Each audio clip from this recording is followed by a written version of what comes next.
আমি তখন 20 বছরের তরুণী। পরিবার থেকে আমার বিয়ে ঠিক করা হলো 50 বছরের এক বয়স্ক লোকের সাথে। আমার বয়সের 3 গুণ বয়স তার।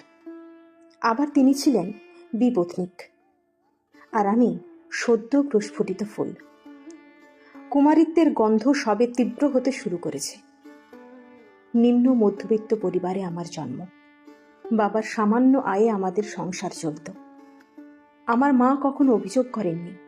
দুবেলা দুমুঠো খেয়ে স্বামীর সাথে থাকতে পারাটাই তার কাছে ছিল সুখের সংজ্ঞা।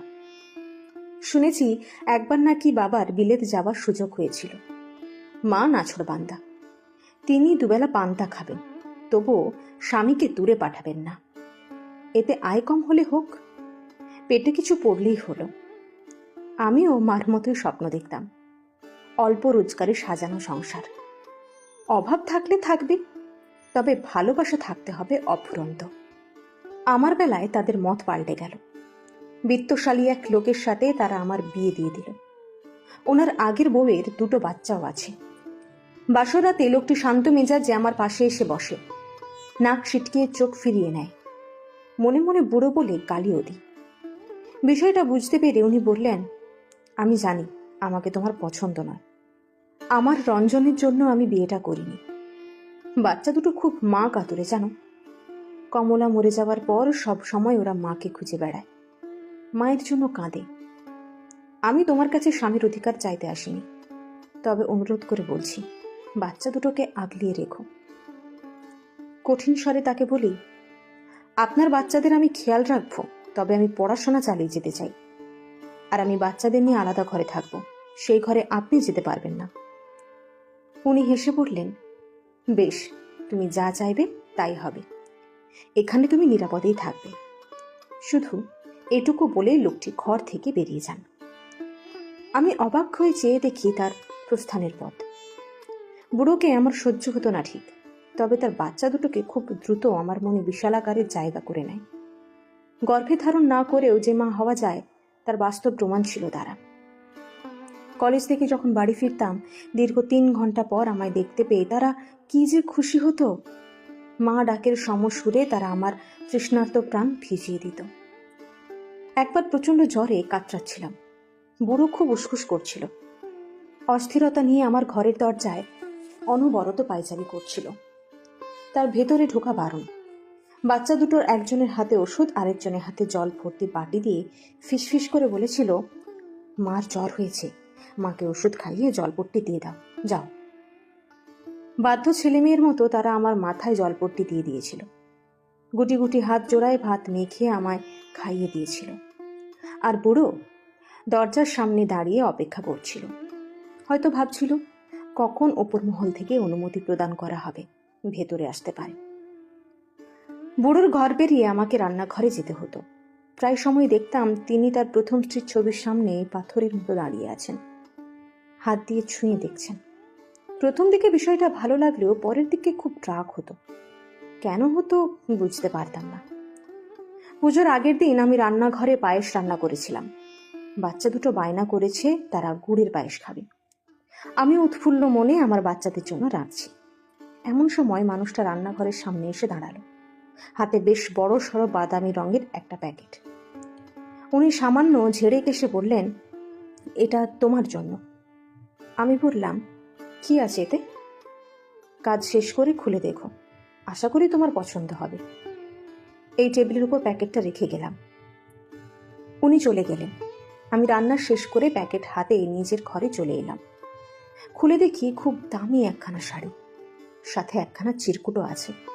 তাতে লেখা, তোমায় নীল আর সাদায় বেশ মানাবে। জানি আমার জোর করার অধিকার নেই, তবুও আগামীকাল শাড়িটা পরলে খুব খুশি হব। শাড়িটা আমার পছন্দ হয়নি, কিন্তু চিরকুটের কথাগুলো আমায় বাধ্য করেছিল পুজোর দিন শাড়িটা পরতে। বুড়ো সেদিন গভীর চোখে আমার দিকে তাকিয়েছিল। অনেকবার চোখে চোখ পড়েছে। লজ্জায় সে অন্যদিকে চোখ ফিরিয়ে নিয়েছে ঠিকই, কিন্তু পুনরায় তাকানোর লোভ উপেক্ষা করতে পারেনি। প্রতিদিন গভীর রাত পর্যন্ত লোকটির চিলে কোঠার ঘরের টেবিল ল্যাম্প জ্বলত।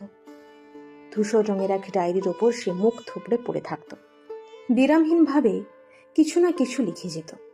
আর লেখা শেষে চশমা খুলে চোখ জোড়া কচলিয়ে যত্ন করে ডায়েরি তুলে রাখত, যেন কোনো মূল্যাতীত বার্তা রাখা আছে সেখানে। বুড়োর চায়ের নেশা ছিল। একদিন বিকেলে অসাবধানবশত চায়ের সসপ্যান ফসকে গরম জল আমার হাতের কিছু অংশে পড়ে। যন্ত্রণায় চেঁচিয়ে উঠি। তিনি আমার চিৎকার শুনতে পান, উন্মাদের মতো ছুটে আসেন। কি হয়েছে? হাতে গরম জল পড়েছে, কই দেখি। তিনি উদ্বিগ্ন মুখে এগিয়ে আসেন, আমার হাত ধরেন। সেই স্পর্শে কোনো চাহিদা ছিল না, কোনো আকাঙ্ক্ষা ছিল না, তবে মিশেছিল অনুরাগ, না বলা অনেক অনুরক্তি। সেদিন তিনি আমার হাতে বার্নার লাগিয়ে দিয়েছিলেন। আমি কোনো প্রতিবন্ধকতা সৃষ্টি করিনি। মানুষ বেঁচে থাকলে বদলায়, আমিও মানুষ। এ নিয়ম অবজ্ঞা করার সাধ্য কি আমার আছে? Blessings are not valued till they are gone. প্রচলিত সত্যি, দাঁত থাকতে মানুষ দাঁতের মর্যাদা বোঝে না। মানুষ সঠিক সিদ্ধান্ত নিতে কখনো কখনো এতটাই দেরি করে ফেলে, ফলাফল হয় শূন্য। বেশ কয়েকদিন ধরেই পুরো তীব্র মাথা ব্যথার যন্ত্রণায় ভুগছিলেন, রাতে ঘুমোতে পারেন না। অবস্থা বেগতিক দেখে তাকে বললাম ডাক্তার দেখাতে। উনি আমার দিকে তাকিয়ে বললেন, তুমি যাবে আমার সাথে? যাব। বুড়ো খুশি হয়ে গেলেন। আমি ওনার সাথে ডাক্তারের কাছে গেলাম। সিটি স্ক্যান করা হলো, MRI করা হলো। ডাক্তার আমায় আলাদা করে ডেকে বললেন, রোগীর ব্রেন টিউমার হয়েছে, টিউমারের অবস্থা ভালো নয়, চিকিৎসা করিয়ে বিশেষ কোনো লাভ হবে না। চেষ্টা করতে তো কোনো দোষ নেই, আপনি ব্যবস্থা করুন, প্রয়োজনে রোগীকে আজই ভর্তি করা হোক। ডাক্তারের সাথে কথা বলে বাইরে বেরিয়ে আসি। বুড়ো আমায় দেখে ফ্যাকাশে হাসল। আমি ধীর পায়ে টলতে টলতে তার সামনে গিয়ে দাঁড়ালাম। আমার বিবাহিত জীবনে সেদিনই প্রথম তাকে জড়িয়ে ধরি, দুই বাহু প্রসার করে জড়িয়ে ধরি। আমার চোখ দিয়ে অজস্র ধারা সেদিন টপ টপ করে ছুটে পড়ছিল। ডাক্তারের সকল চেষ্টা আর আমার প্রার্থনা দুটোই বিফলে যায়। শাস্তি স্বরূপ উপরওয়ালা বুড়োকে আমার কাছ থেকে কেড়ে নেয়। সেদিন আকাশে শ্রাবণের মেঘ ছিল, শঙ্খচিল ডানা ঝাপটে উড়ে বেড়াচ্ছিল নীল আকাশে। মেঘের ফাঁকে উকি দেওয়া রোদের তীব্রতা ছিল না। বুড়োর চিলের কোঠার ঘরের জানালা খোলা ছিল। বাতাসের তীব্রতায় খুলে গেছিল ডায়েরির পাতা। সেটি হাতে নিয়ে আমি পড়তে শুরু করি। পড়তে পড়তে আমার চোখ ঝাপসা হয়ে আসে।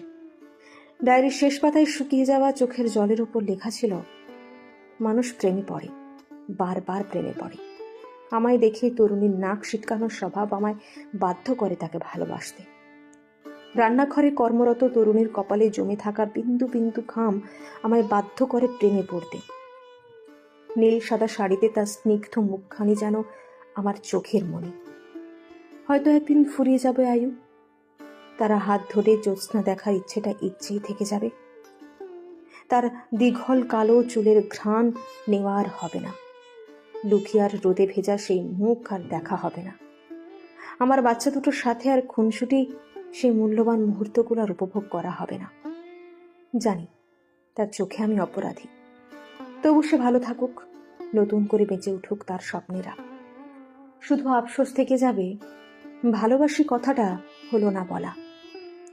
আকাশ কাঁপিয়ে সেদিন আরো একবার কেঁদেছিলাম। চিৎকার করে বলেছিলাম, আর বুড়ো বলবো না তোমায়, শুধু একবার ফিরে এসো, একবার সুযোগ দাও ভালোবাসার। সে